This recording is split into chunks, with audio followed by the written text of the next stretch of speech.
पाकिस्तान के शहर मुजफ्फरगढ़ में सके भाई ने अपनी छोटी 3 बहनों को मौत के घाट उतार दिया।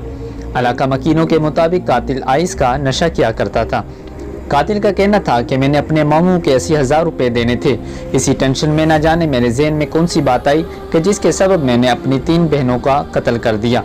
DPO मुजफ्फरगढ़ का कहना है कि हम मामले की तहकीक कर रहे हैं। जो मामले सामने आया इस पर भरपूर तरीके से कानूनी कार्रवाई करेंगे।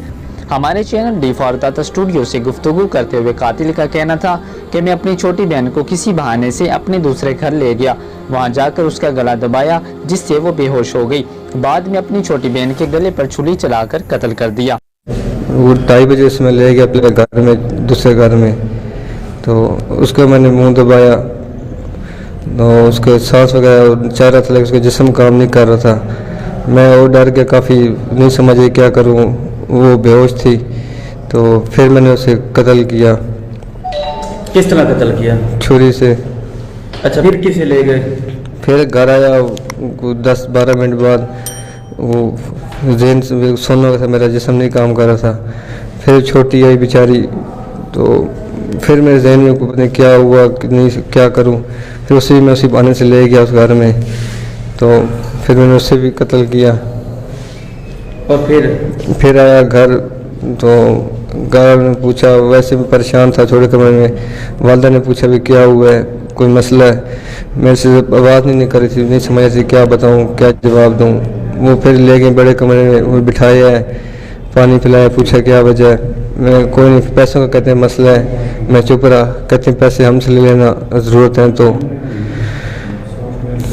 मैंने कहा ठीक है। वो चुप कर गए। मैं कहा चल सो जाओ, सुकून कर, ठीक है। वालदा सो गई, छोटे भाई भी सो गए। तो मैं पूरे घर में घूमता रहा, इधर उधर, कुछ समझ नहीं क्या करूं, क्या जवाब दूं। तो मगर टाइम वाला उठी, उसने पूछा सिस्टर से, तीसरे में बड़ी से, कि छोटियाँ नहीं आना था। तो उसने कहा कि मुझे कहीं नहीं मिली, खेलती रही, बाहर नहीं दिखी मुझे। तो उससे वाले ने बोला कि आप बर्तन दो, तो भाइयों को बोला उसे ढूंढ के ले आओ, कहीं खेलने गई होंगी। तो मैं घर ही था। वो सिस्टर बर्तन धो रही थी, तो उसने मुझे मजाक में 2 बातें की हैं। पहले उसने मुझे कहा कि उनको मैं खुद ढूंढ लाती हूँ। मैंने कहा नहीं, भाई ले आएंगे। फिर मुझे हंस के कहती है कि अगर कुछ हो गया तो मैं आपको नहीं छोड़ूंगी। उसका क्या जहन काम कर रहा था। तो मैं फिर अपने जहन में क्या आया, डर गया। फिर तो बड़ी को भी इधर ले गया, उसे मैंने बुलाया, पूछते क्यों। मैंने कहा कुछ चीज़ खानी है। वो भी चली गई साथ, उससे भी कत्ल कर दिया। किसी बहन ने कोई मज़ाहमत नहीं की? बड़ी ने की थी थोड़ी बार, कोई घर में था, छोटे भाई बाहर गए थे, वाला को सुनाई कम देता है, उन्हें शायद पता नहीं चला। गला दबाते या उनकी गला काटते, आपको कोई दुख दर्द, कोई खौफ महसूस नहीं हुआ? पता नहीं क्या हुआ, इतना जालिम नहीं था मैं, पता नहीं क्या हो गया मुझे।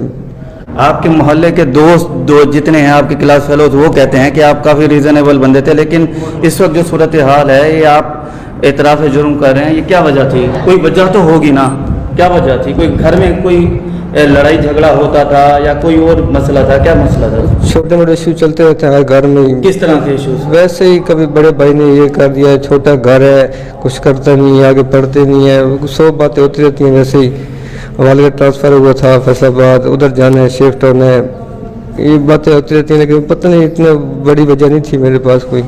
लोग कहते हैं कि आप PUBG खेलते थे या आइस का नशा करते थे या जायदाद के चक्कर में आपने अपनी बहनों को कत्ल किया। नशा मैं कोई नहीं करता, ना मैं गेम खेलता हूँ, मुझे मोबाइल में समझ नहीं आती इतनी। कोई आइस का नशा नहीं करते? मैं कोई नशा नहीं करता। कोई जायदाद का इशू हो? कोई इशू नहीं जायदाद का, अभी तो नाम ही नहीं है किसी के बड़ों के पास है, मुझे चीज़ का इल्म ही नहीं है।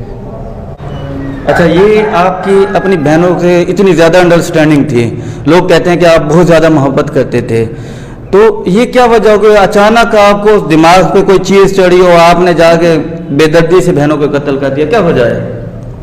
मैं ये बता रहा हूँ कि नहीं समझ रही सर ने क्या हुआ मुझे।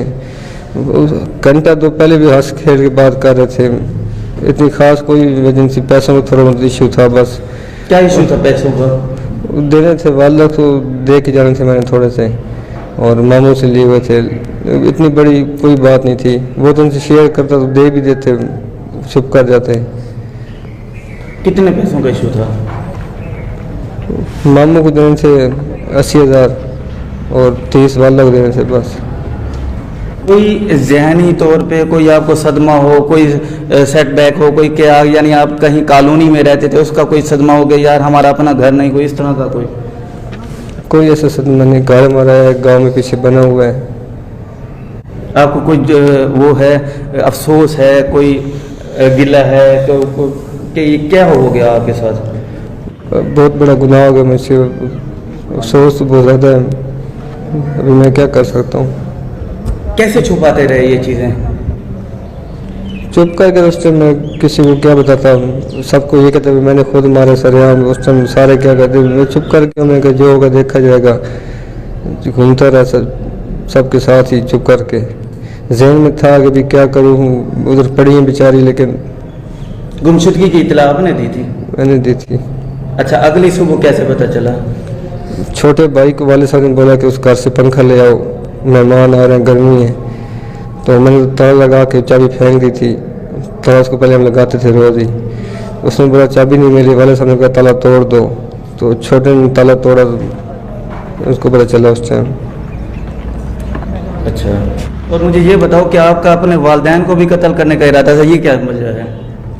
पहले नहीं था, लेकिन जब तीसरी सिस्टर किया तो फिर जहन में आया कि डर गया था भी क्या करूं, फंस जाऊंगा। लेकिन जब वाला को देखा तो चुप कर गया, हिम्मत नहीं हुई। पहले 3 मासूमों की बैठा हूँ, इसको कैसे कर दूं, क्या करूंगा। मैं चुप कर गया बिल्कुल ही, फिर उनके साथ ही ढूंढता रहा सबको। अच्छा, कत्ल के बाद आपका वालिदैन से सामना हुआ, उन्होंने आपको कुछ नहीं कहा, उन्होंने कोई बात नहीं की कि किस तरह आपने बेईमाना तरीके से अपनी बहनों को कत्ल किया, उनकी बेटियों को कत्ल कर दिया? वालिदैन में मैं पुलिस के पास हूँ, वो चले गए गाँव डेड बॉडी लेके, उसके बाद वापस नहीं अभी तक। उन्होंने कोई रब्ता आपसे नहीं किया? नहीं। मकतूल के वालिदैन ने DPO मुजफ्फरगढ़ और हुकूमत पाकिस्तान से ये मुतालबा किया कि कातिल को सख्त से सख्त सज़ा दी जाए। उनका मजीद कहना था कि उन लोगों के लिए इबरत का निशान बनाया जाए जो अपनी बहनों को बेदर्दी से कत्ल करते हैं। मोहम्मद अरसलान, D फॉर दाता स्टूडियो चैनल, मुजफ्फरगढ़।